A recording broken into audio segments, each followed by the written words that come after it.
So, this is the Roland JD-800 from 1991. This is one of the rarest and most incredible synthesizers from the early 90s, and it's kind of that beautiful moment in time between the 80s and the 90s in the sense that this synthesizer is really powerful and sort of it brought on a lot of the transition from the music of the 80s, more like Depeche Mode type stuff, all the way into something more like the 90s trance movement that happened. County Fair, welcome to the stream. Yes, he used the preset for leads, absolutely. So this sound is...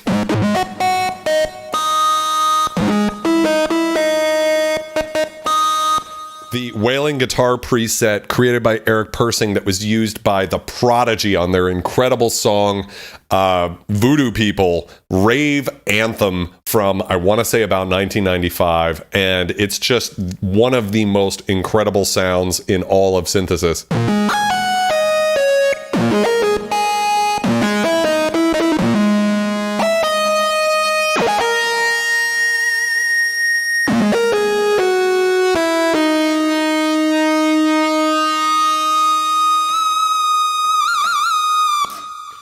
It is iconic, and this also begins really, I think, with the D-50 that we covered last week, and now with this synthesizer, I want to call this the Eric Persing advantage, which is that Eric Persing now did all of the sound presets and the waveforms in this synth, whereas in the D-50, some of the presets were made by Adrian Scott, also an incredible sound designer, but when you have Eric Persing designing your presets, there was no company that could compete with what was happening there. So check this.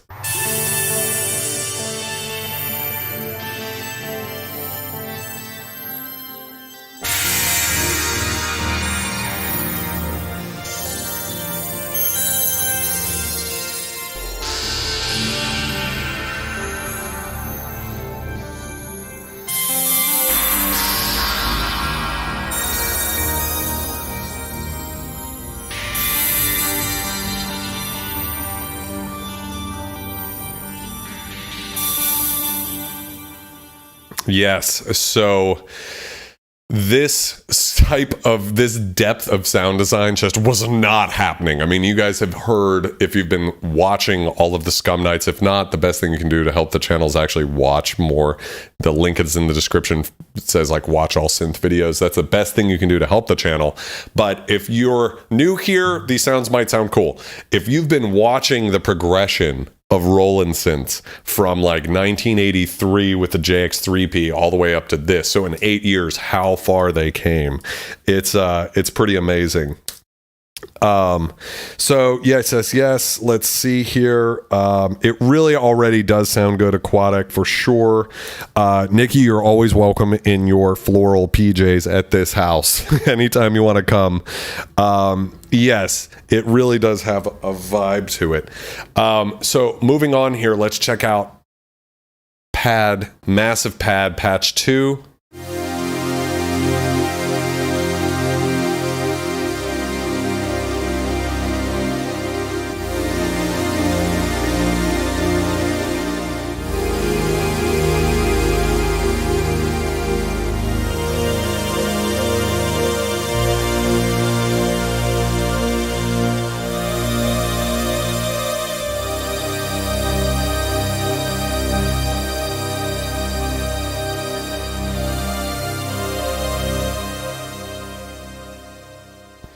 So one thing to talk about is the high end. So if you were watching last week's stream with the D-50, I really wanted to do these synths back to back so you could hear the difference in the quality. But the D-50 had 8-bit samples, and so it's kind of crunchy sounding and has a certain tone to it. The JD-800, it's like the ceiling has been lifted, and now we have full range audio with a little bit of, still a little bit of DAC grit to it that's so characteristic of this era. I would never want it any other way. But it has this character to it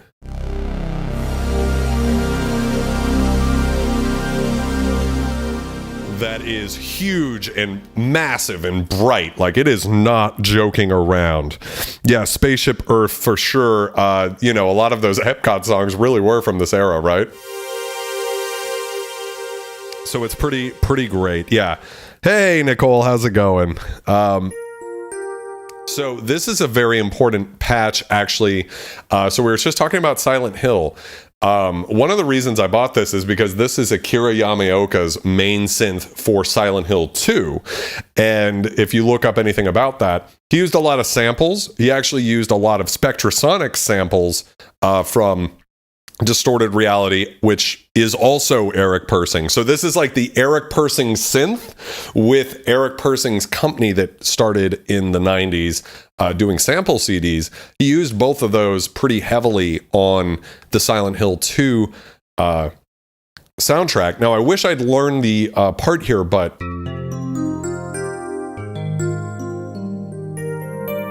this is Eric Persing's take on like a DX7 E-piano sound.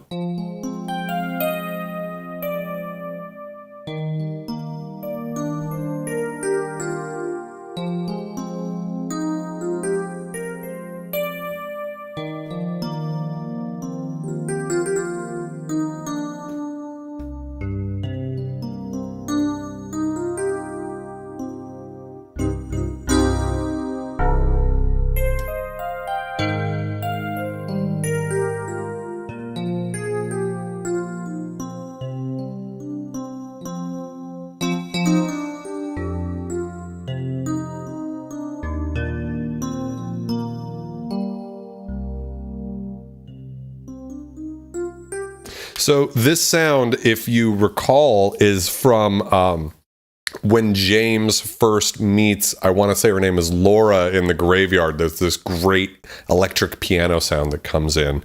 And that is a really great sound, and it's the Crystal Rhodes preset from the JD-800. So it's also kind of like if you're interested in, like, I'm fascinated by quite a bit by like the best composers from the 90s in video games actually using this sort of technology. So it's really neat. Throwing XP50 out the window. Love that one. So I don't know that one, actually, Spaceman. I kind of, around here is where I stopped knowing a lot about Roland synths. The later 90s, I don't know as much about. So I'm always interested. So it's not impossible that one of these sounds ended up on the Metroid Prime soundtrack, but no, the Korg MS-20 is the synth that was used along with some of the Proteus gear. So I have a video on the Korg MS-20, actually, Shane, that definitely, like, the Icefields preset. As soon as I pulled that up, I was like, oh my God, that's the Metroid Prime sound, you know? So that's a thing worth checking out. Yeah. MS-2000. Sorry, I totally didn't read chat. It is heavy. It's close to 40 pounds. It is the biggest synth by size on this channel. I'm like tempted to grab. I might be able to do it, actually. All right, hold on for a second. Everybody chill the fuck out. Okay. So I've just grabbed an Alpha Juno, and I want you to see here the size difference.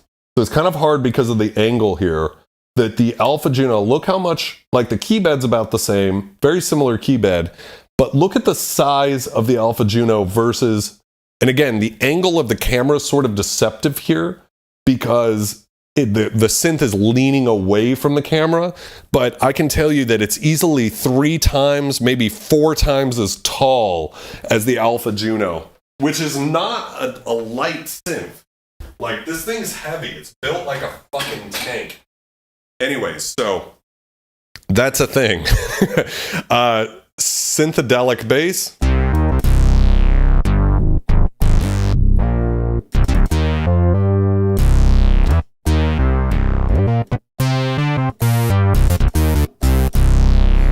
So it's a good example too of, you can hear the velocity sensitivity. So I'm going to play kind of like a quiet note. And I'll play a heavy note. And I'll play some stuff in between.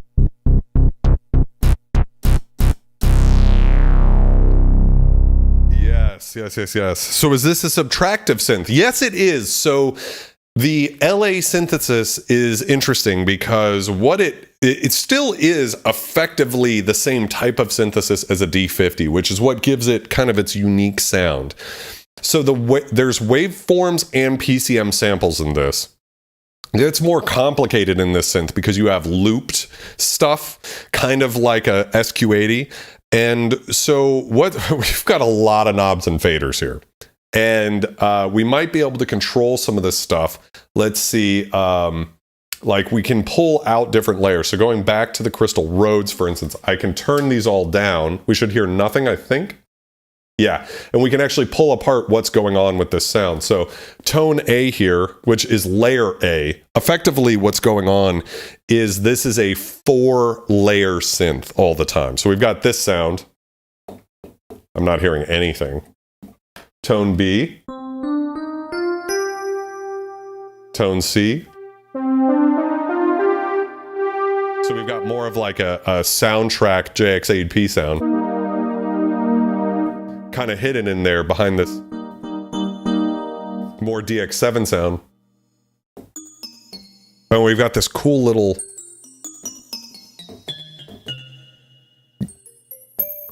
short metallic thing going on that's giving it that crystal. So but we could play this like, so here's the E piano, but we could take that out and just play the strings with that little sound. Maybe not even that loud.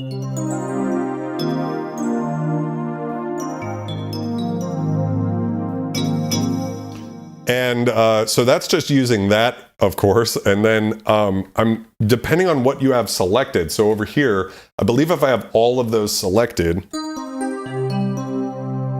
I should be able to edit the, let's see. So the time variant filter is here. So let's see what happens if I bring this up. Not a whole lot.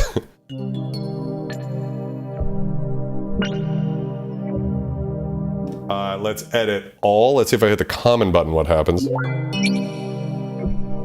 I can see here that on tone B, I'm editing that. Let's see how I select tone A.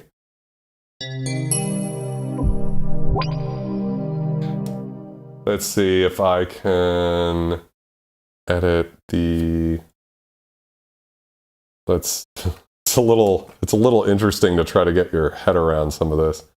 But yeah, basically there's a lot of deep editing that can be done here. Let's see. The one right below it is additive. That's correct. So this is the K5000S, the most intimidating synth that I have in my arsenal.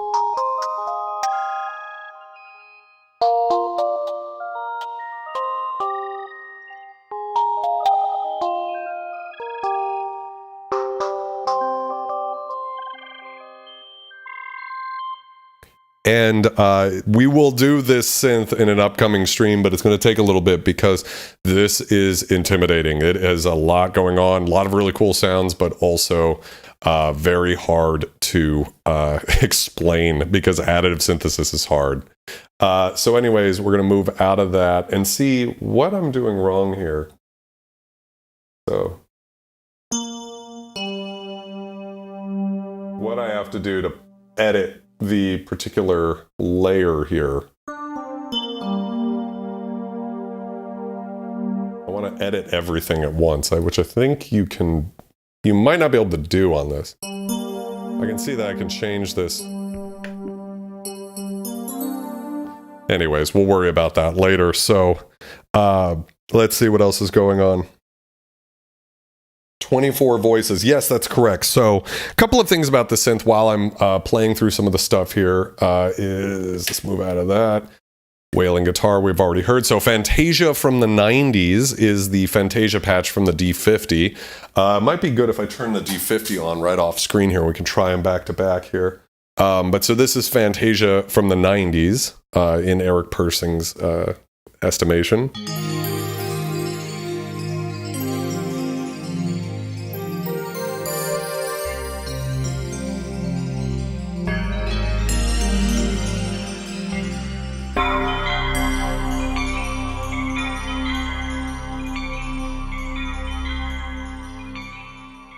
So really huge massive stuff. Let's check this out over here on the D-50. So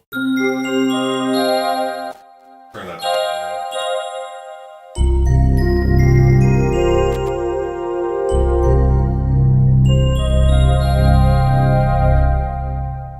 Fantasia from the 80s meets Fantasia from the 90s.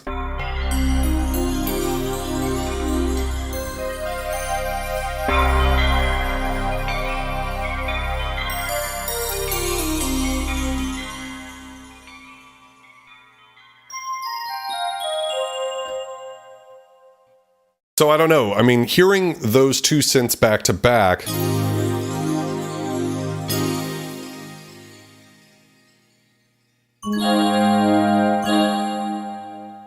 you can hear kind of the character of the D-50, to my ears anyways, is actually a lot like thicker and lower. Whereas here, like I said, the ceiling has been removed. We're hearing frequencies all the way up to 20 kilohertz.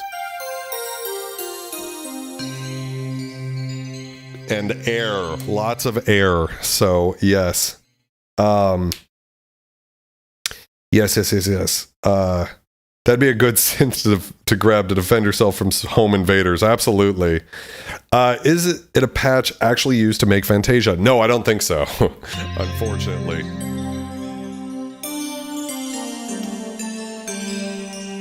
Eric, welcome to the stream. There's a brittleness to it, though, that's still there from the vintage digital to analog converters. For those of you guys who don't know, in the world of audio, the transition from digital to analog is the most destructive. It is the phase that distorts and breaks down audio the most.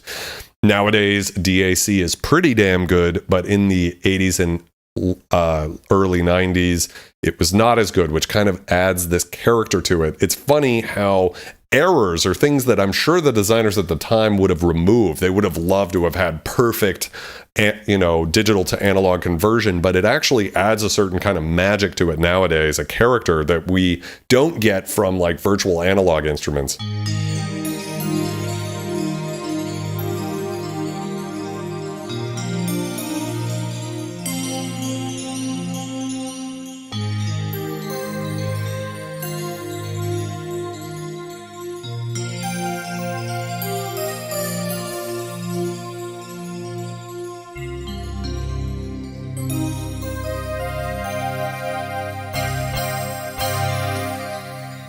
Which is a good time to talk a bit about the JD-800. Chestulavar, welcome to the stream. I'm not sure that I am actually saying your name correctly, so sorry if I'm not. Is literally sampling wind chimes the way you get the re-instancing of them even after the initial key press. Yeah, it really is showing off the power of the extended memory, that now we could have an actual, like, just hit one note. And you've got that loop going on, right? Versus, in the D-50 had the digital native dance where they did some shenanigans to make something like that happen. But now we've got full 90s sample memory here. And so things are getting really powerful. But what's great about this instrument is that Roland, they didn't care about price. So the D-50 came out at like 1950 US dollars, I want to say, which is about what a DX7 was. This thing cost $28.95 when it came out. So they didn't really care. They were like, dude, we're going to make the best synth we can. And what they wanted to do was actually give you all of the controls right here so that the synthesizer is completely programmable. And in Roland's own words, they wanted to get back to the root of synthesis, which is making your own sounds. They said that, you can use the presets on a synth, but it's always going to be someone else's sound. They wanted to encourage people to actually learn synthesis, which I commend them for, at a time where this type of thing was not popular at all, which is really, really neat. Do you favor Roland or Korg? I favor Korg. I think they both make great synths. I've always been fascinated by the way that Korg historically kind of comes in under the market when it comes to features. They try to strip out features to get an instrument slightly under the cost of other manufacturers. So I think the Poly 6 might have been the Poly 6 I'm thinking of, maybe the Poly 61. But one of their synths from that era was like the first synth to be under $1,000, which was huge for a lot of people. I love Roland, but I think I love Eric Persing's sound design more. So what I think would be an interesting sort of question is, would the JD-800 have been as good if they didn't have Eric Persing on the team? Whoa. Just sort of push down on it to see if there's any aftertouch and move the whole synth.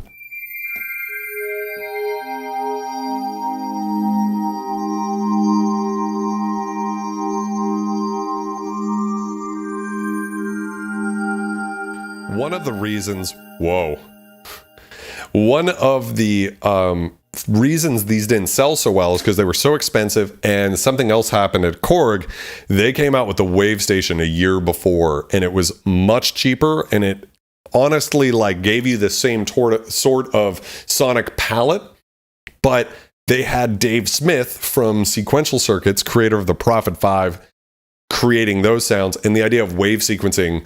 Honestly, like, as much as I love this synth, I do think wave sequencing is more interesting because it just completely changed the game as far as what could be done with synthesizers. So with this synth, you really do get that Wave Station sound, but it's editable. Like, so Wave Station, you're not editing those sounds. It's a nightmare to edit. It's worse than the DX7. DX7, you can actually edit it. You know, people definitely did back in the day. No one even tried with the Wave Station. It's a fucking nightmare. With this guy, you can really do this sort of thing. So this one's called Mother Africa.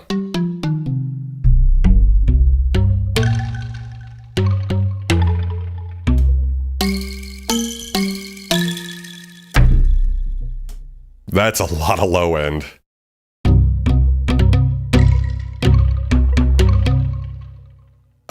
Really, really incredible sorts of sounds. And again, the realism here was not possible in the previous era. Star Trek The Next Generation.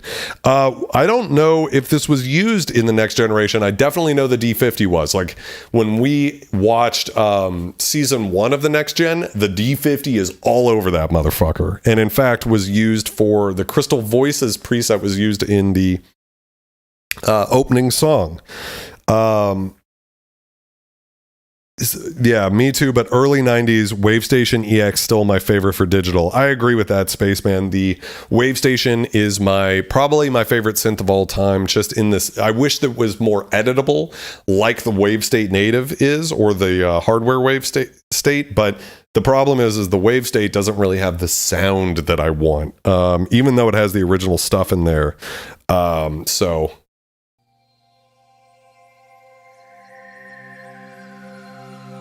Oh, yeah.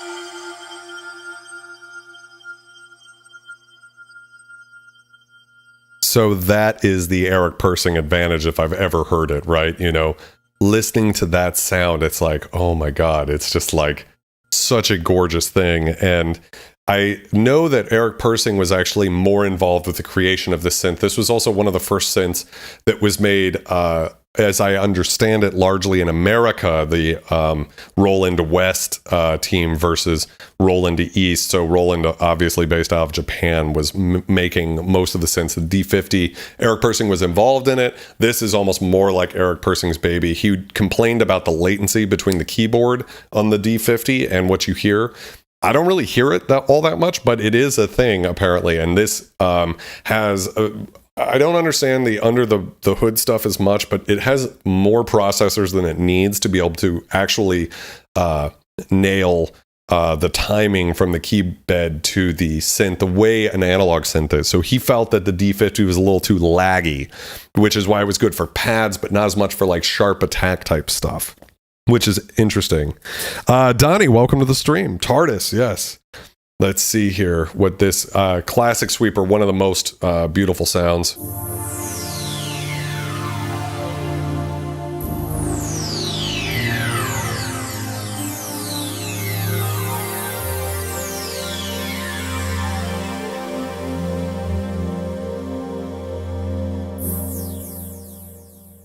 So you can hear, once again, just the high end on this synth is incredible. LA MIDI'd piano.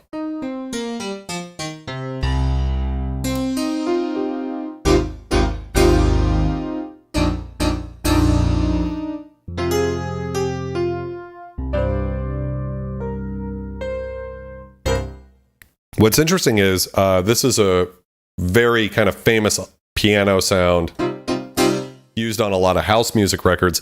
What's fascinating is that Eric and the rest of the team working on this did not want to put a piano sound in it, as I understand. They were like, fuck that. You know, that's not what we're interested in synthesis. But at the last minute, Roland basically said, nope, you have to put a fucking piano sound in it because that was kind of the thing with like the Korg M1 and everything. All of a sudden people started not caring as much about synthesis. And they were like, well, how does the piano sound? Because a lot of hits were used with piano sounds. So we get this really interesting sort of piano sound that doesn't exactly sound like a real piano.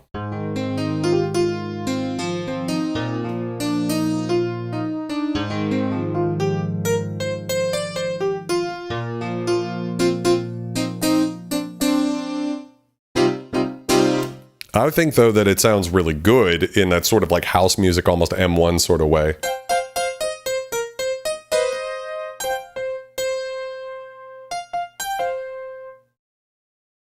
Moving right along to meaty bass.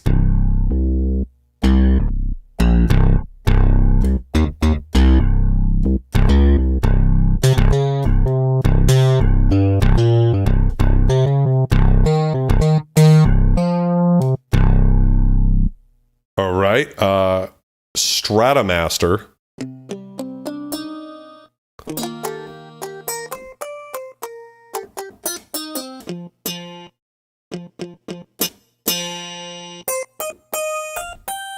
What's interesting too, another sort of little tidbit you guys might not know, even if you are deep into synths, is that Bob Daspit was used, I believe I'm pronouncing his name correctly, sorry if I'm wrong, did the electric and acoustic guitar samples that are in the JD-800, and he is still working with Eric Persing all of these years later. What has it been? Fucking how many years now? 30 years, when the most recent product from Spectrasonics is the Nylon Sky, I want to say it was called. Sorry, I'm butchering it a little bit off today, but he did the guitars in that product too. So it's kind of fun to think about the differences of, you know, all the way back then they were working together. So we're almost getting this like sort of pop sort of sound, pop strings. So you go all the way from a muted sound playing quietly. And then if I play hard, it's like he's snapping each string. Now, if I edit the effects, let's see if I can... What do I have to do to actually make that happen? Well, let's worry about that another day. Percussion Vox Stack.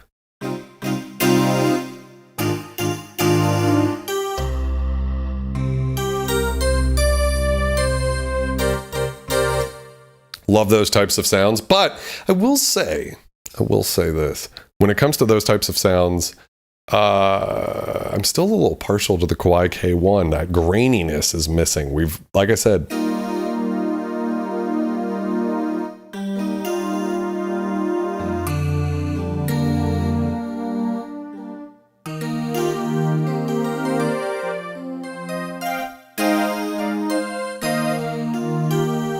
Definitely 80s power ballad type shit. Let's try Killer Pad. I don't know.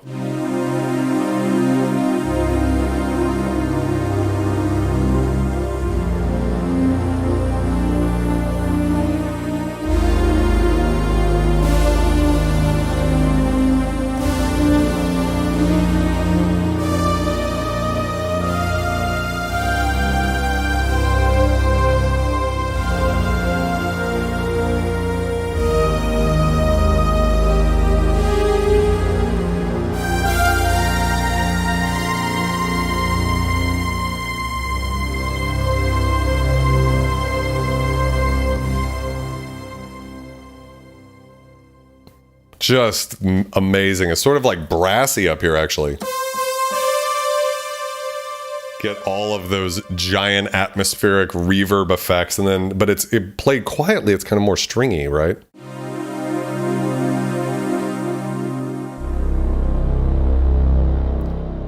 For me, that growly character at the low end, what's interesting is there's like not a lot of low mids.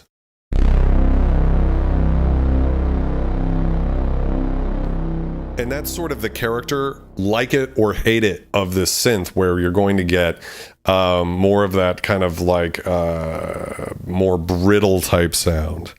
Let's see what else is going on. Omnisphere or Keyscape. It's an Omnisphere sonic extension, Spaceman. It's definitely very cool. So, also what's worth saying is the Crystal Roads preset is in Keyscape. And if you want to get these sounds, there's a couple of ways to do it. One is they're on the Roland cloud. You could also get the new JD-800 recreation of the synthesizer by Roland. What's fascinating to me, though, is that if you compare the boutique version of the D-50 and a real D-50, they sound pretty much spot on. If you watch Anders Jensen's video on the JD-800 versus the JD-800, when you hear the songs back to back, basically what he does is he does like the same song in the mix, one with the JD-800, one with the JD-800. Sounds pretty much there. But when you listen to the actual hardware versus the boutique recreation, it's surprisingly off. And I don't know how that's even possible, because you would think with a digital synth, you'd be able to basically get it exactly like they did with the D-50. For some reason, the JD-800 sounds a little bit off. But having said that, I will say that if it was up to me, I mean, I think it basically gets you there. I think it's about $400 or something, so it's not bad. I would just go with the Roland Cloud at that point, though, if you want these sounds.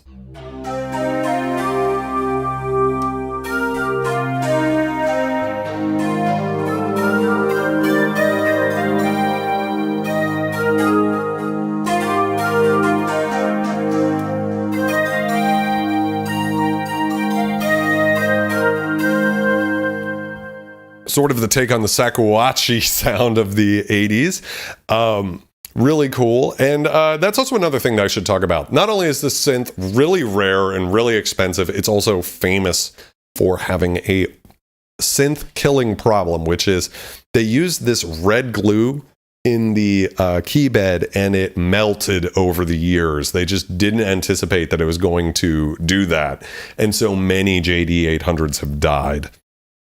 And so if you're thinking about buying a JD-800, please, please, please contact the seller and make sure that the red glue problem has been addressed. They will all have the problem eventually. So this key bed's been completely rebuilt, which adds to the cost. But if you want these sounds in the authentic hardware, today we're listening to a bunch of the sounds because of everything, but in the future, we might do some sound design with this synth. I do have a custom sound card, so we can, save our own presets. And, this is like one synth to rule them all, in the sense that there's nothing this thing can't do. You've got control over high pass, band pass, low pass filters, all sorts of stuff that's really neat. So check out Sci-Fi Groove.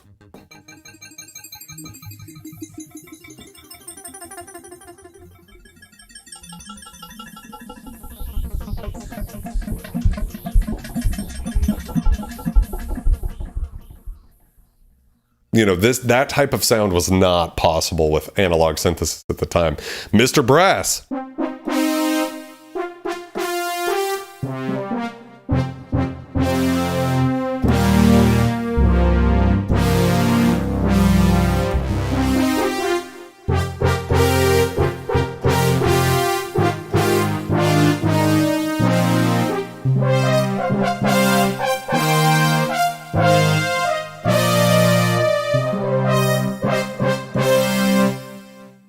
So we did a little comparison last week with the D-50 versus the Poly 6. I mean, we've really come far from, let me turn the Poly 6 on real quick. So incredible amount of velocity sensitivity versus, you know, just the comparison is crazy. Let's see over here if I go and get this, you know. I mean, I love how that sounds, but like, you know, the massiveness of this thing now, the high end is just crazy. But we are sort of starting to lean into a certain sound that might be, to your ears, where synthesis started to die, where we started to lose the warmth and the glory and the gooiness of analog synthesis. And now we're kind of in a new sort of a sound.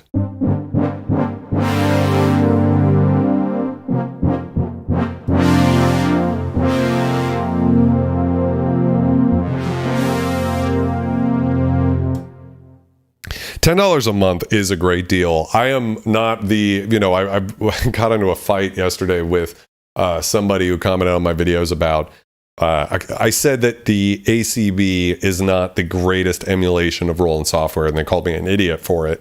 And all I had to say was, well, Softtube did it better, and, you know, arguably so did some of the other companies like TAL than Roland. And, the thing is that the Roland Cloud, though, as far as like I'm concerned, is awesome because it gets these sounds into people's hands who otherwise wouldn't be able to afford all of it. Like, I do not recommend anybody to spend as much money as I have on these synths. It's insane, right? It's not smart. You know, I've done it as sort of an experiment, and it's a lot of fun to play with this hardware, and it gives me something to talk about on YouTube. But just in case anybody was wondering, I am not like well off. Like, this shit's fucking expensive, and then you have to pay to repair it. So the fact that like being able to, you know, get these types of sounds for $10 a month, I mean, that's like a no-brainer as far as what I am concerned about. It does sound like an entire brass section. I should never get into an argument on the internet. Mighty Pinto is 100% correct, and I'm usually very good about that. But I was in a bad mood last night, and I took it out on somebody. I was hoping to be nice. Dubstation, welcome to the channel. But your hardware will always be worth something. So there is that argument too. Whoopsie daisy. That the one cool thing about synths from the 80s, and this is from the 90s, but also in the 70s, is they're not making them anymore. So there's always going to be people who are fascinated by the sound of, you know, real hardware from that era. I think modern hardware is more like buying a car. As soon as you buy it, it loses some value, and I've experienced that. Whereas when you buy a old piece of gear, if you've got a good synth tech handy in case anything goes wrong, you really do get a you get the something that's a piece of history. And you know, they really do have, I mean, for me, the JD-800, it's like when I saw this thing, I was like, oh my god, it looks like it's from the Nostromo, right? You know, it's just, you want to interact with it. And yeah.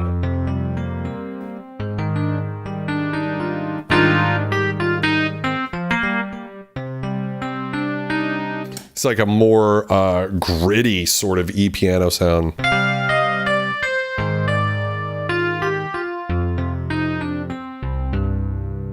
You know, more like a real Fender Rhodes type sound for sure. It is a very good brass for sure. What about an A6 Andromeda? My time in the bathroom at Harry's only pays so much. Yes. The Andromeda is sort of like, to me, the last vintage synth, right? Everything after that, I don't think people really consider. And the Andromeda is not technically vintage, but I feel like vintage synth heads look at that and they go, oh yeah.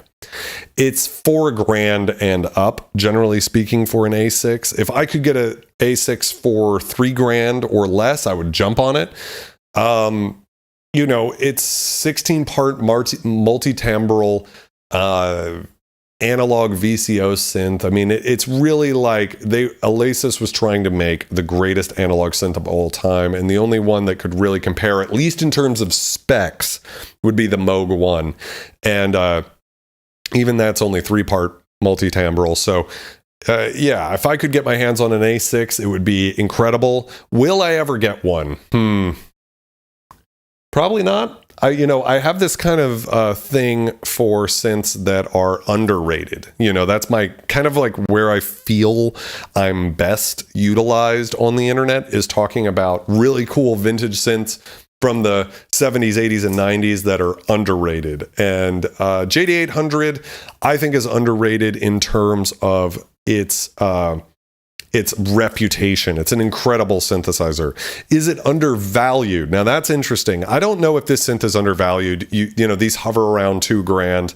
That's a lot for a synthesizer. I would have trouble recommending this as a option when you can usually get a D-50 plus a controller for a lot less. So that's an interesting. There's one on Craigslist for $1,700. It has got to have something wrong with it, I would imagine, at that price. That is an incredible price. I mean, if you talk to the owner and you can get one for $1,700 and it's in good shape, of course, jump all over that, right? Like, you could turn around and sell it for $2,300 more in profit, even if you didn't care about the synth. You were just like an investment, right? But at that price point, I have to think that there might be something horribly wrong with that synth, and that would be something to check out. Odyssey 6 from GeForce, haven't checked it out. I did have an Odyssey in the synth for a day, but it was busted, so that's a thing. New for 1580 back then, yeah, for sure. You have one in storage. Yes. So yeah, and the JD-990 actually has more features. So that's the rack mount version of this synth. And it was what Faithless used, Sister Bliss, I believe her name is, to do the amazing pizzicato sound for their song Insomnia, which is just, I think I'm saying that right? Insomnia by Faithless. Yeah. Incredible anthem of the 90s was done with the 990, but is essentially the same synth internally as this. Wet bass.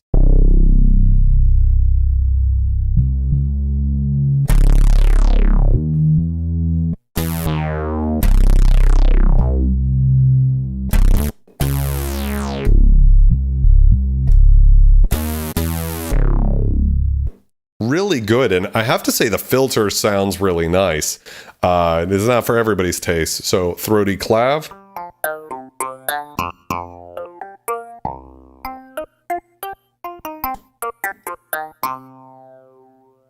little bit of formant filter in there. So I think that might be the first formant filter, at least in terms of time history, that we've heard on this channel, where we actually have those sort of what would eventually go on to dominate dubstep production in the 2010s. That sort of filter was first introduced here, I believe. So that's really neat, actually. I didn't know that.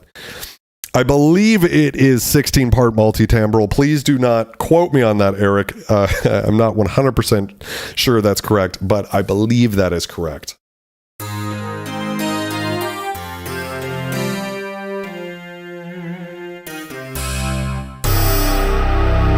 Jesus Christ.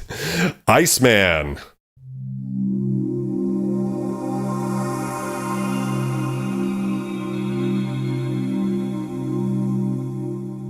This is one of the most gorgeous patches on the JD-800.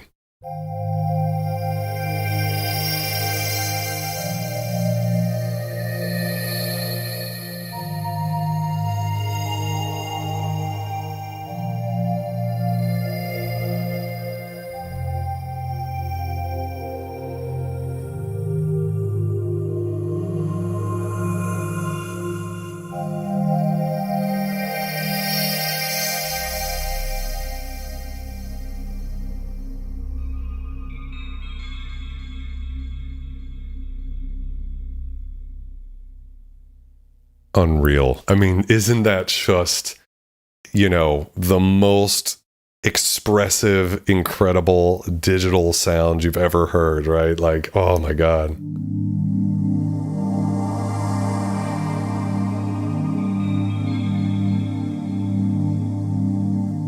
I am such a slut for those wind chimes. Like, holy shit. I forgot about the Iceman patch. That's like, this synth is worth it just for that patch. Like, I've got to always use that on every single song I ever make.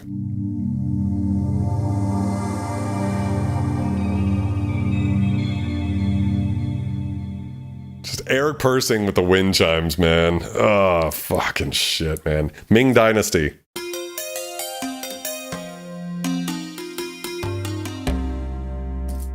More of that, you know, arguably too bright type sound. I need to intoxicate on a little bit of alcohol. Yeah, the patches are just insane. And again, it'd be interesting as like an alternate history sort of thought experiment. Scum, cheers, guys. Love you guys. Let's blast a little bit of some spam, some Scum cheers. Shout outs to everybody who's here tonight. Thank you guys for being my friends. I appreciate you guys so much. You guys have changed my life and this channel. I don't say it enough. You guys are incredible. Thank you for being the Scum family. And it's been really great. Yes, exactly. That it just feels like the Borealis in that sound for sure, Vulture Mom. Scum, cheers, everybody. By the way, let's see if I can, says I have to join for membership here, but I am a member. Why aren't you letting me? I really wanted to gift a few memberships out. Let me see if I can figure that out real quick.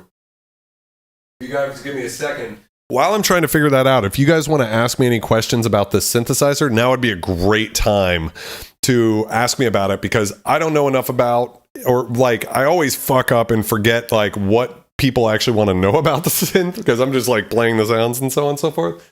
Yo! Thank you for the $6.66 tip. In Mako's honor. Thank you very, very much. That was very kind of you. And thank you for getting us all together. I appreciate it. You guys are the reason, and it's a lot of fun. So I'm going to try to see if I can give out a few memberships. I was having trouble earlier. Planetarium. All right, we'll come back to that sound. Let's see if it'll let me do it. I think it will. I don't know what the issue is. We'll come back and figure that out later. But yeah, if there's any questions, guys, let me know. Sounds pretty good.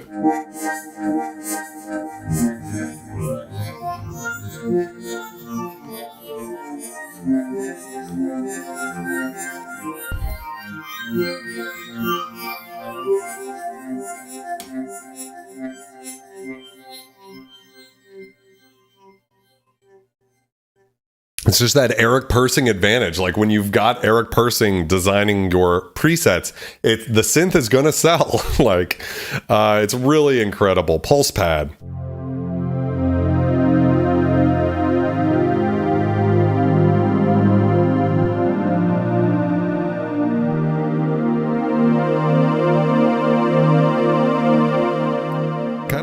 Me almost of like an update to the soundtrack patch from the JX3P, which has that sort of like kind of darker pulsy chorusy type sound to it. Little organ sound here, you know.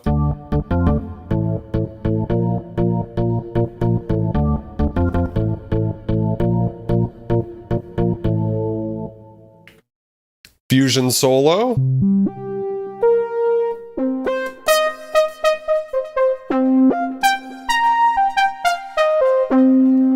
Almost a little saxophony.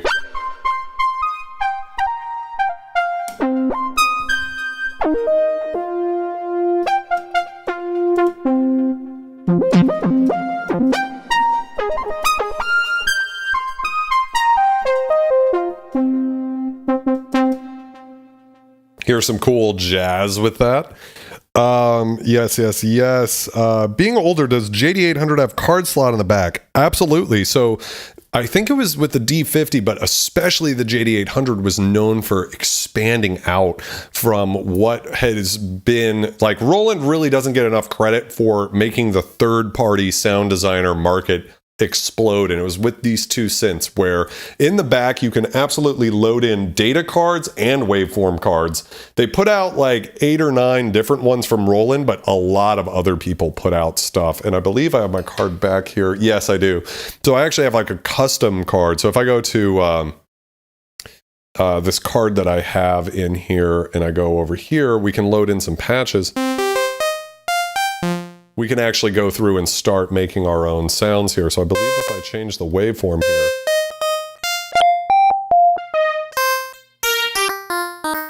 we can start hearing all these different waveforms. There's, how many are there in here? I wrote it down earlier. 108 different waveforms.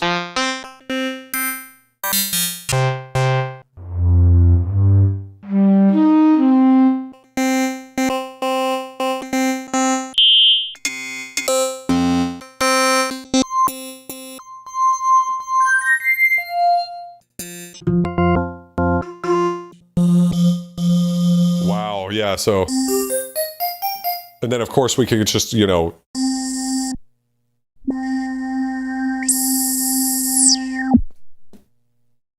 control the filter here.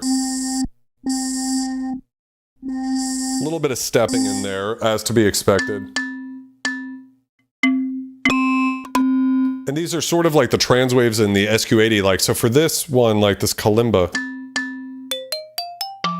it's basically a sample, right? It's not really a waveform anymore. So now we're kind of in like the more of the, yeah, like the sample area.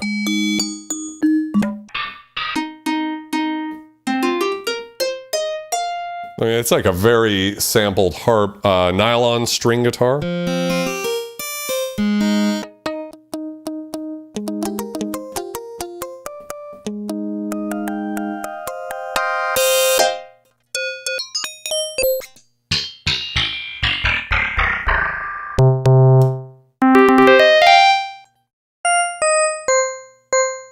Let's see if I go into the, let's just turn the volume down. These a little loud here.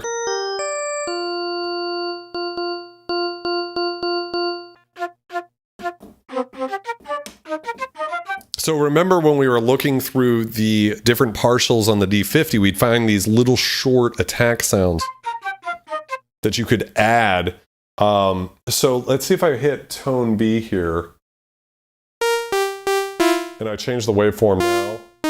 Yeah, so that's not working. We're still over here. I have to figure out how to adjust, how to edit B. Does that work now if I move this? No, I'm still... I want to edit this one, and I forget how to do it because it's been a little bit since I was making some sounds on this. So we'll get back to this anyways in a bit. So let's... exit and jump back so we can hear some, but I just want to kind of cover some of that stuff too, because let's move back over into, where were we here? Somewhere around here. I think we just finished. Yeah. So MIDI guitar, definitely the K5000S. There's a few different versions of the Kawai K5000. We will cover this synth. It's interesting.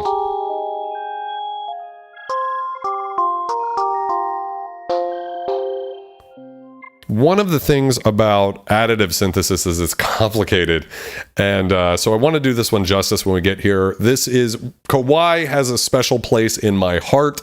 We've covered a bunch of the Kawai synths. The Kawai synths of the 80s are incredible value. They're undervalued for sure. Really beautiful synths. K5000S is expensive, rare, and it is complicated and doesn't have that hands-on immediacy to it that I loved of the Kawai stuff from the 80s. I'm very conflicted about this synth. Additive synths have a certain kind of sound too. And Kawai was trying to make the greatest synthesizer of all time, and it put their synthesizer division out of fucking business. So it'll be interesting to cover this one. It is the most controversial, maybe. I don't know. People tend to like these things, but I don't think I've met anybody who knows how to program them. I really want to learn this synth. It's a special synth, but it is difficult for sure. Yes. Yo, what's up, Gary Neff? Welcome to the stream, sir. Moving on to MIDI guitar here. A little bit of Twin Peaksy type stuff. It's interesting, like the velocity. One thing about this synthesizer is it's kind of annoyingly bright sometimes. You know, if I play quietly.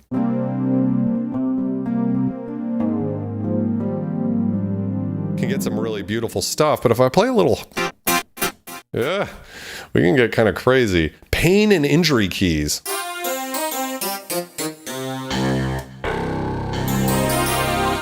Again, like super bright, deep breath pad. This is probably going to give me an erection.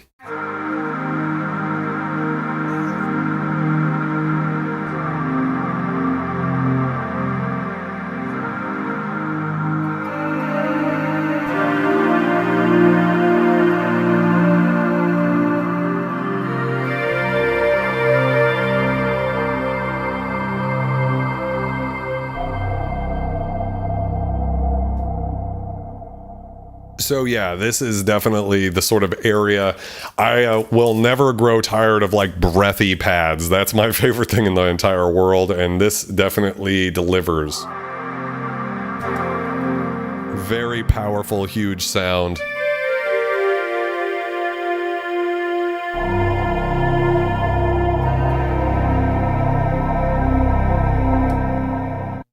Yeah, really great. Harlequin. What a cool sort of sound here.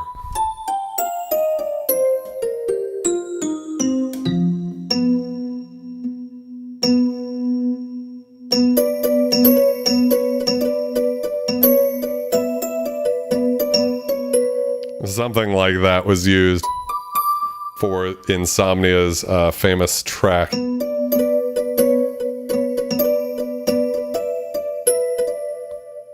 Really beautiful sort of sound. Just incredible. Patrick, welcome to the stream. How's it going? Yes, this is definitely where synthesis, you know, it's still got that that LA sound where you've got like the sampled attack plus the sustain of the synthesizer itself.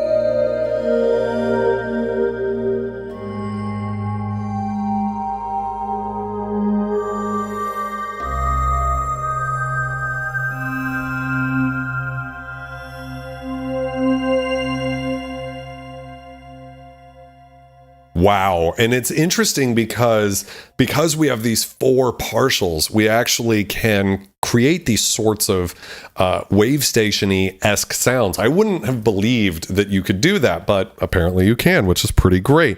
Definitely one of the greatest patches here, Hearts of Space. I got to remember 5.1. That really is one of those incredible ones. So let's check out Analog Brass. All right, Eric. Not fooling me. So, verses on the Poly 6. That's an analog brass sound. This is not analog. It's kind of like the Kawai K1's analog brass patch, just is not even close. Acoustic piano.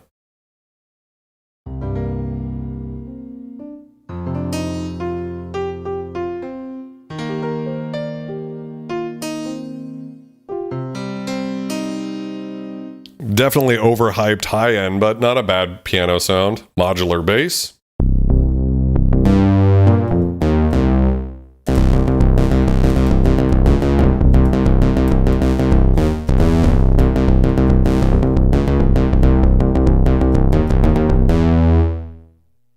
okay. I don't think bass is where this synth is really like destined to be used nowadays. There's a radio channel called Hearts of Space, the Bay Area. Well, that's definitely where Persing was at. Not a bad sound there. A Voco Strat, hopefully some sort of Vox Strat sound.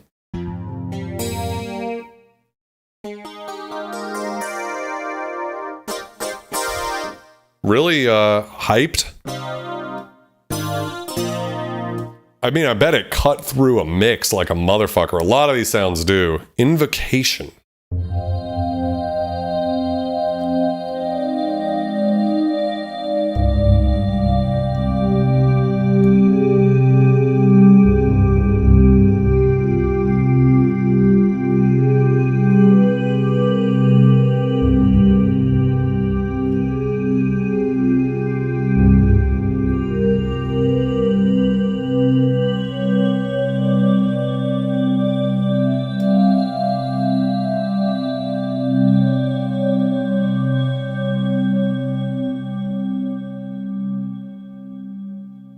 Is incredible the way that like immediately took me into sort of like X-Files spooky music, immediately with the crowd, the choice of the notes and everything started like kind of coming.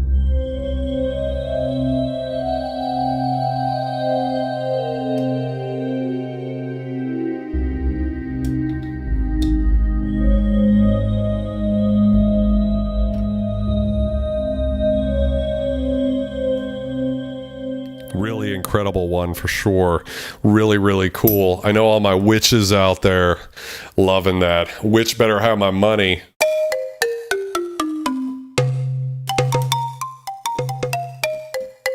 I would love to have, I love the little reverb tail, the way it has this little grainy thing. Like the way it sort of trails off. Really great. Just incredible sounds. Two-way slide. Whoa.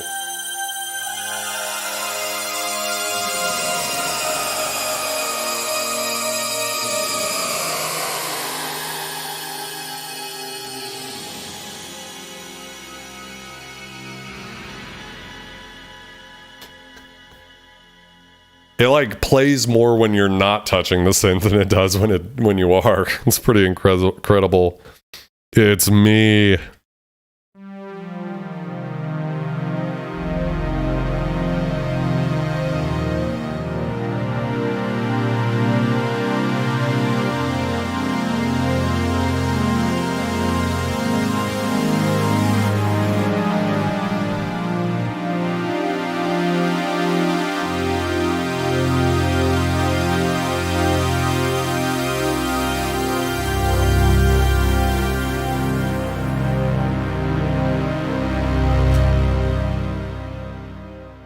I don't know if you guys caught that in there. There's a little voice stealing. So although this is 24-part polyphony, you've got 24 voices of polyphony, that gets eaten up quite quickly as you use more tones per patch. And on this one, they must be using all 4 because, man, oh man, did we run out of voices there pretty quick.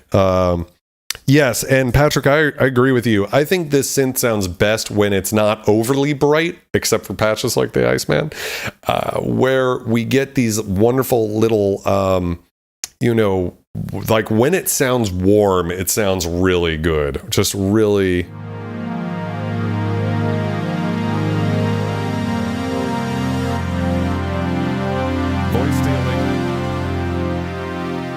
Definitely can hear the voice stealing on this one, though, which is a bit of a shame, but, you know, that's part of vintage synths.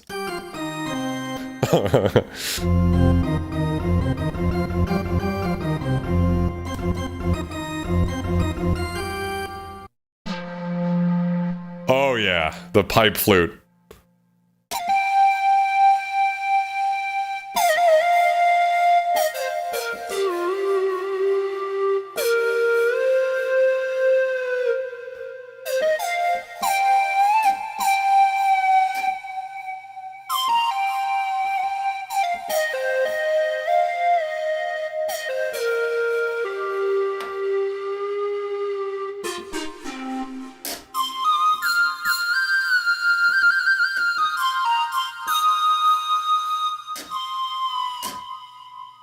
Really one of my favorite types of sounds. Again, any sort of like digital noisy type patch is going to be my thing. Absolutely. Oh, it's all it's mono, so I can kind of get away with this type of thing.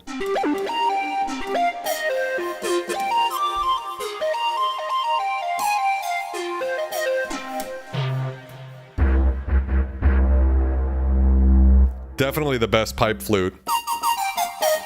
It's just got a lot in there.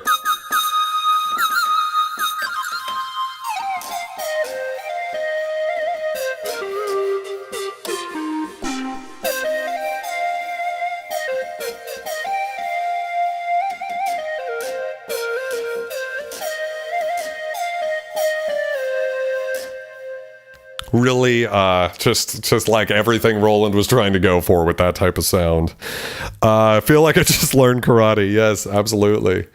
And if you guys want some of these great badges and emotes that we have in the chat, don't forget, memberships help, man. Hit that little button in there.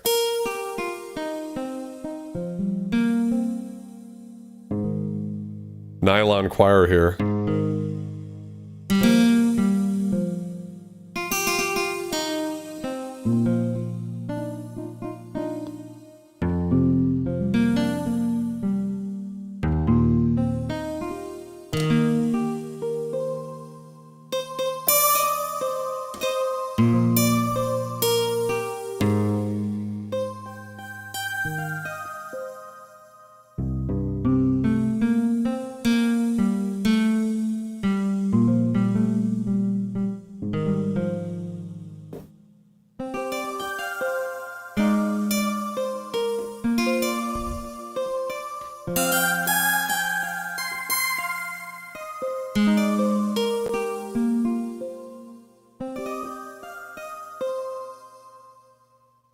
Yo! Welcome, Marley. Thank you for becoming a cultist. I appreciate you very much. You've got that sweet vulture skull next to your name now. And by the way, guys, the longer you guys are members, those badges get upgraded so that you are able to show off how much you support the channel. And those badges too, by the way, unlike on Twitch, which only happen in live streams, if you comment on one of my videos, that badge will be next to your name anywhere on the channel. So it's a really cool thing. So thank you very much, Marley. I appreciate that. Everybody else, you know, it's time to get with the memberships. So it's called Scraping Bone. Whoa. Really interesting sort of thing there. Hybrid strings.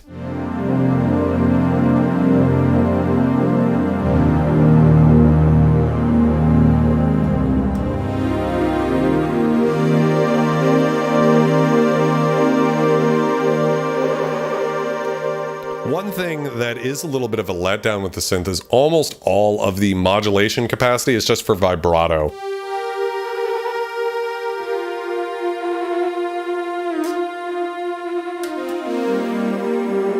I guess they expected you to adjust the stuff here all as you're going, but I, for one, wish that they had used the mod wheel a little bit more. But the Roland mod wheel is just this little dinky thing here.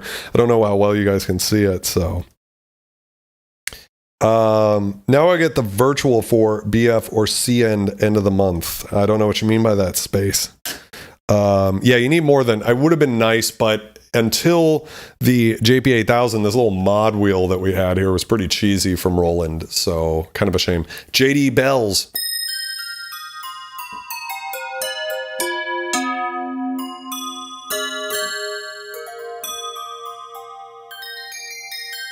I think the D-50 did it better, unfortunately. 1974.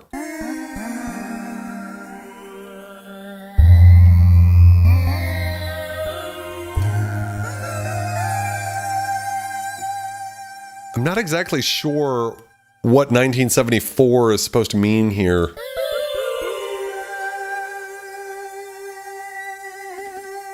Ah, I see what you're saying. Polysynth. Nice, easy patch name. Oh, nice. Yeah. So...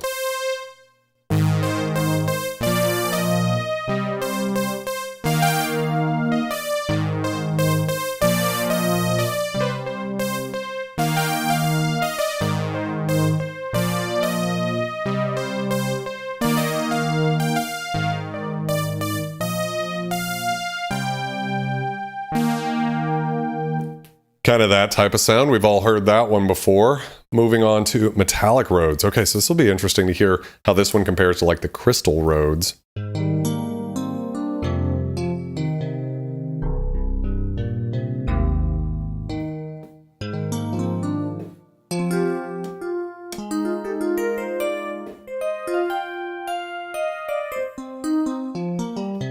Does have almost like it's like a little metal can sound in there that I like. Not bad. Face bass.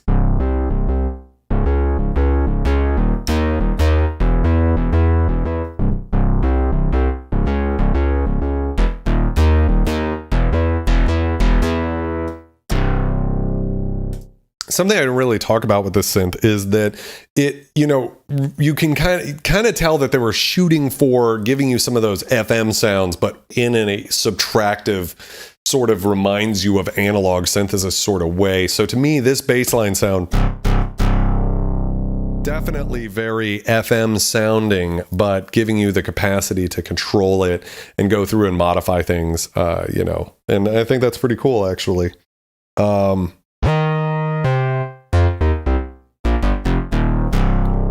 agree, Patrick. It's a pretty good bass patch, actually. Velocicrunch.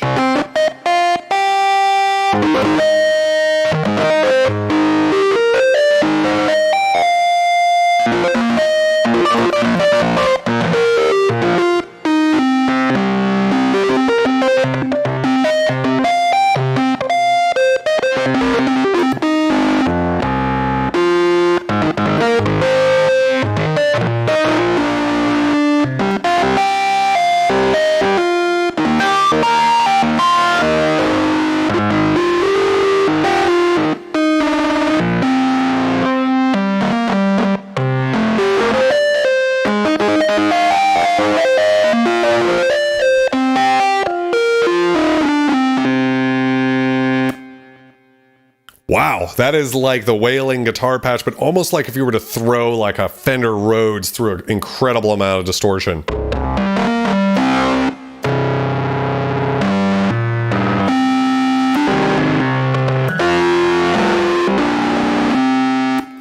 The way it responds to polyphony is really interesting too. It's like not entirely obvious to me what's going on there. So really, really cool. Let's see, is there anything else I want to talk about with this? So I mean, this synth was obviously used by the Prodigy for Voodoo People, Insomnia by Faithless, Armin van Buuren, Depeche Mode, and viewer of the channel, Rabbit in the Moon, very important rave group that would headline Ultra Music Festival down here in Miami all the time and has checked out some of the videos that I've done. So oh yeah, fuck yes.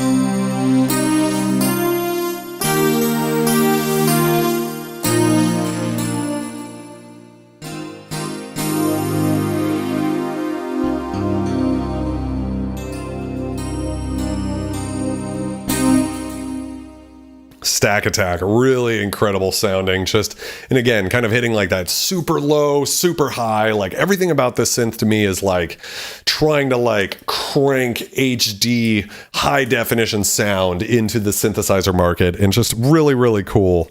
Definitely.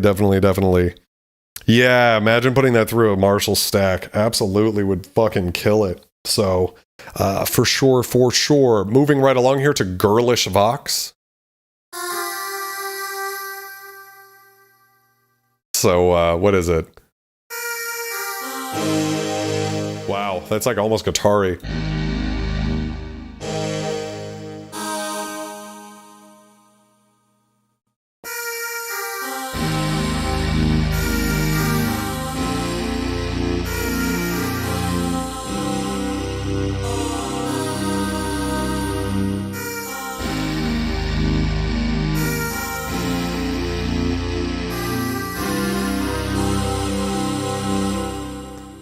don't wanna hurt me.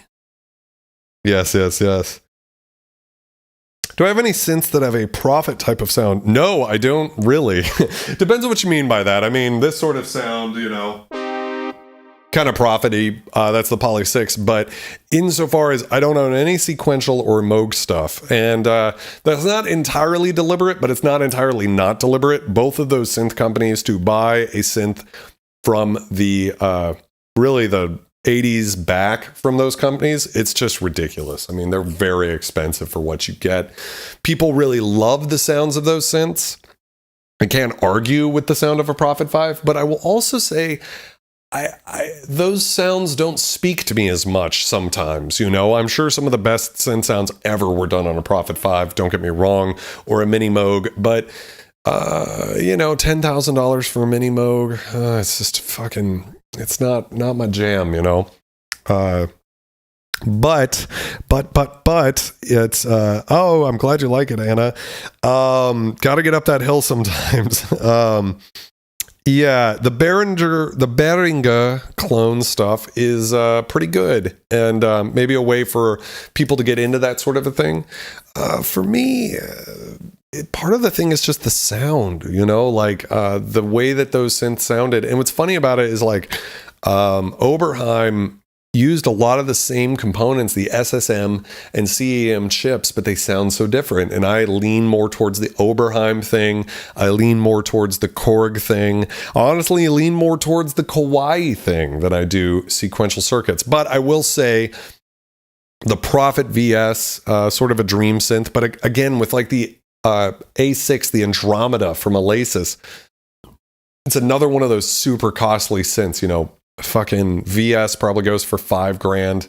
For me, that same sort of neighborhood, Chroma Polaris, that's where it's at as far as giving you that really incredible sound. So yeah, definitely a thing.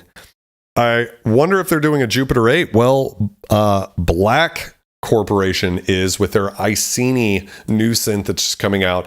Black Corporation makes the type of stuff that is really cool. I literally just saw Lemon, the blind cat, drinking my beer, or at least sniffing it. Oh my god. I'm gonna drink a little alcohol. Speaking of beer. I would love to play with some of the Black Corporation synths, but they're very expensive. You know, $4,000 again. Deckard's Dream recreation of the Yamaha CS80. Very expensive. I'm sure it sounds good though. Let's see. Moog Subsequent 37. Almost everybody loves that synth for sure. I am very far away in USA from me. Yes, absolutely. Go, Lemon, go. Beer and vodka. Let's get some Scum lemons in the chat. Let's blast the chat with some lemons here. Fuck yeah. Oh my god. Let's get it in there. And if you don't have access to that, then you should become a member. Can never get enough from Kate Bush. And again, guys, any ideas for emojis, let us know, okay?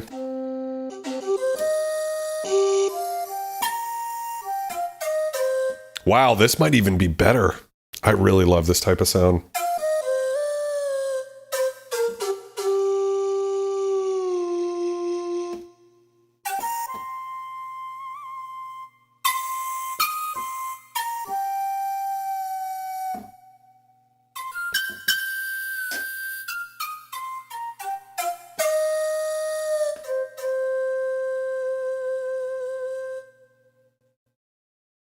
This is one where I wish I could turn the reverb off real quick and actually, so if I go to effects here, oh, I don't want to worry about that. So single, this is all the system stuff.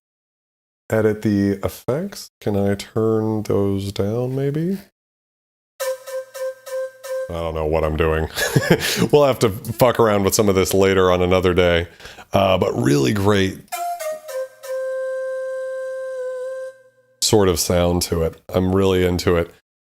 So we have Aquatic Borealis in the chat. Thank you for being a member. This is Aurora Borealis. So let's see what we've got.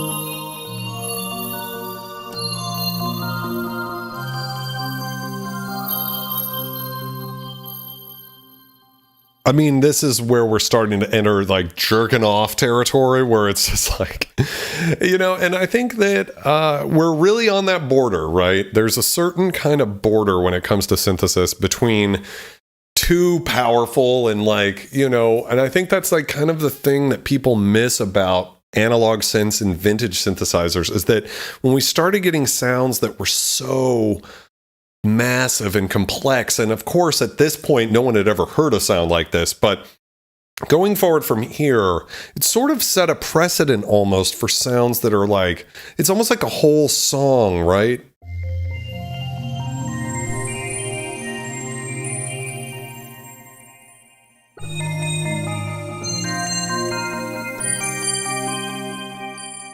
It's so big and enveloping. I mean, it's gorgeous. It's a beautiful sound, but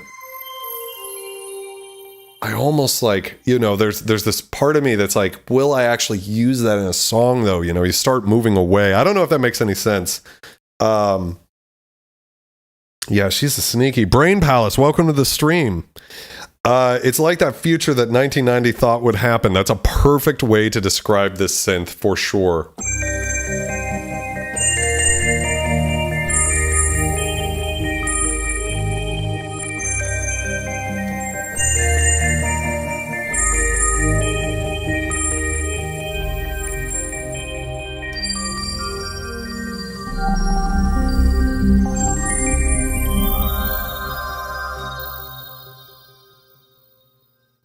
The future that 1991 thought would happen, for sure.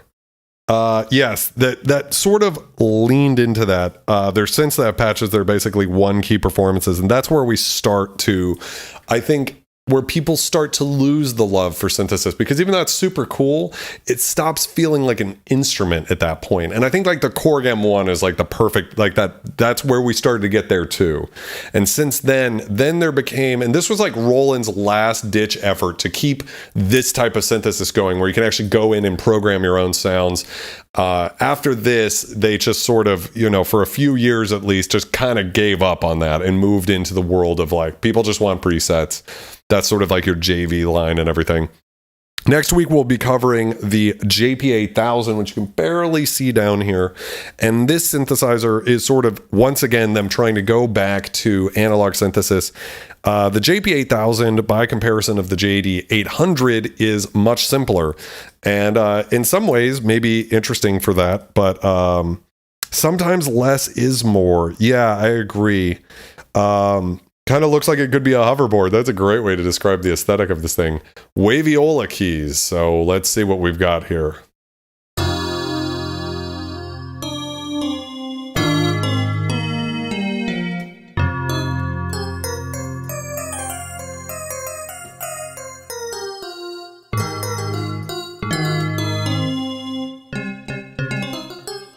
Interesting little pitchiness at the front end there. Techno fuck bass.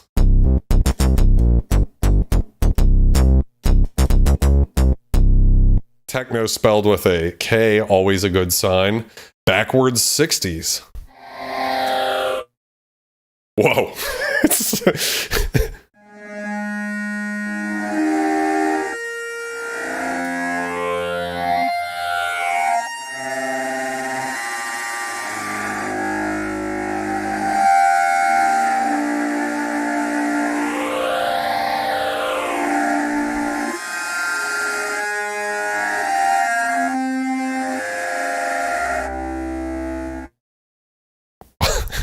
Wow, yeah, that's definitely Jimi Hendrix. Just, that's how it sounded to him, at least. Holy shit. Definitely a very trippy sound. Chinkvox bass. Oh, interesting. So we got a little split on here.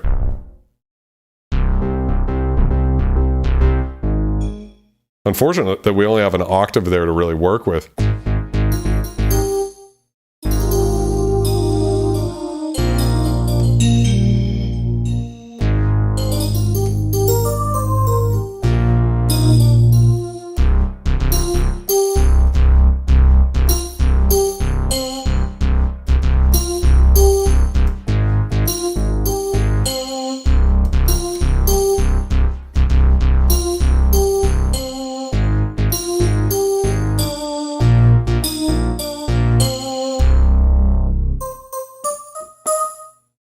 Really cool. Eric Persing was on acid. No comment. Bottle it.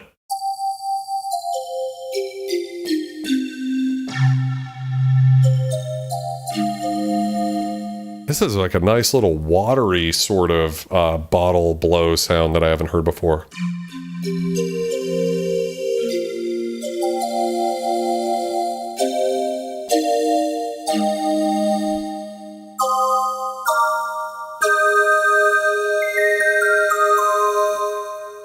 Very nice, doesn't get brittle in the high end like some of these other ones, for sure. Do pipes. Like halfway between like a do jazz vocal patch and a brass type sound.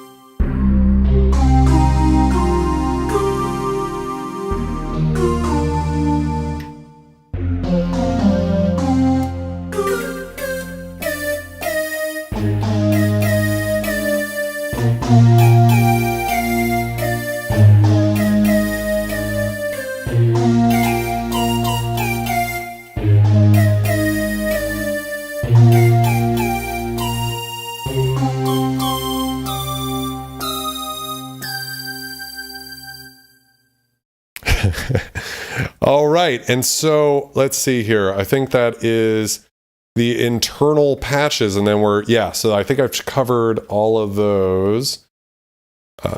Yes, so we're all the way back to Bank 1, back to Millennium, the first sound that we checked out behind the Voodoo People lead. So that would have been the first sound that people heard when they turned the synth on. It would be like, okay, once again, this is the future of the 90s, you know, absolutely just like...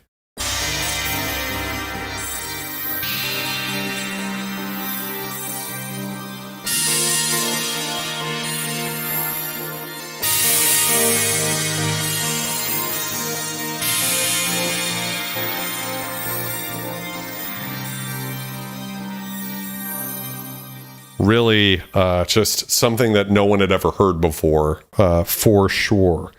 So I'm going to throw a little bit of music on here. Cover this real quick. All right, guys. So we have covered the presets of the JD-800. You can buy custom cards here so that you can have basically init presets to be able to make your stuff, and I bought one, go for about $100, and they have, you know, massive patch storage, much more than you can get with the vintage cards. So if you guys want, please comment on this video and let me know if you want me to do a sound design tutorial. It's going to be complicated. You can see here I got these more interesting envelopes, much like the SQ80. We've got more complicated envelopes, which let you do interesting things. But yeah, it's a masterful synth, and I love this synth. I love the sound, and I love the look, and I love the feel, and I love the fact that it feels like anything is possible, but you can do it all just by moving these switches and make your own sounds, which for me is something I've sort of let down a little bit for myself on this channel, where I've really been focused on I just noticed you can definitely see where these keys sort of dip here, right here, and that's definitely like the red glue problem that was fixed on it, that these sort of a little bit of a dip right there. Never noticed that before. Anyways, I haven't done as much sound design on this channel. And maybe that's because I just feel like I want people to at least hear these synths first, and then I can do some sound design with them. So I think also I'd like to ask for some help on that, for how you guys would like me to approach that, because it's not super obvious to me if, like, maybe I should, let me give you two examples of ways we could do this. One is, I could say, let's make a, you know, famous sound, like a Reese bass sound. Everybody knows, well, not everybody, but a lot of people know what a Reese bass sound is. It's basically a deep, growling, insidious, detuned chorused bass sound that was used in a lot of drum and bass music. So what we could do is we could make a Reese with the JD-800, but we could make a Reese also with an Alpha Juno or a different synth and see how they change and, you know, what would be different about them, which would be a cool way to approach it, because you'd be able to really hear the sonic difference between something like an LA synth from 1991 versus an analog synth from 1983, for instance. That'd be a cool way to do it. Or another way that would be kind of like the opposite would be, instead of doing one sound across a bunch of synths, we could come up with a bunch of sounds that we'd like to try. Like, what are the sounds? So like analog strings, analog bass, you know, Reese bass, sort of like a industrial techno bass, you know, breathy vocal pad sound. We could go for, you know, flute sounds, stuff like that, and try to recreate those on each one of these vintage synthesizers. I don't know. It's just a, you know, it's a, you guys let me know what you think about it for sure. Let's see what you guys think. Yeah, so Eric, it definitely sounds like the Boutique. What I love about the Boutique is it gives you everything. I worry about those knobs. So like, to give you guys an example, like I think the Boutique would take up like very little of this space here in comparison. Those knobs look really small. So I would, if you could get your hands on it first before you buy one, that would be really great, so you could see if the knobs are worth it or usable, because that's always what people say about the Roland Boutiques. I myself have not used the JD-800, so in the comment sections, please don't lacerate me for talking anything that might appear to be shit about the Boutiques. I'm just saying, this is a lot of range here to experience and make your own sound design and stuff like that. For, you know, the JD-800, if you're going to actually make your own sounds with it, you know, even this does not feel like all that much. Like, it could have been more, right?